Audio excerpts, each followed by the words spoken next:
कोल्हापुरातील इतिहास संशोधक इंद्रजित सावंत यांना नागपूरच्या प्रशांत कोरटकर यानं जीवे मारण्याची धमकी दिली आहे। कोरटकरवर कठोर कारवाई करावी या मागणीसाठी आज इचलकरंजीतील काँग्रेस कार्यकर्त्यांनी निदर्शनं केली। यावेळी कोरटकरच्या प्रतिमेला जोडे मारून आंदोलकांनी संताप व्यक्त केला। नागपूरच्या प्रशांत कोरटकर यानं छत्रपती शिवाजी महाराजांबद्दल आक्षेपार्ह भाषा वापरून इतिहास संशोधक इंद्रजित सावंत यांना धमकी दिली। या घटनेच्या निषेधार्थ इचलकरंजी शहर काँग्रेस कमिटीच्या कार्यकर्त्यांनी आज महात्मा गांधी पुतळ्याजवळ निदर्शनं केली।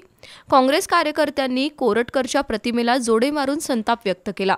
पोलिसांनी कोरटकरला त्वरित अटक करावी, शासनानं त्याचं पोलीस संरक्षण काढून घ्यावं अशी मागणी काँग्रेसचे प्रदेश सचिव शशांक बावस्कर, शहराध्यक्ष संजय कांबळे यांनी केली।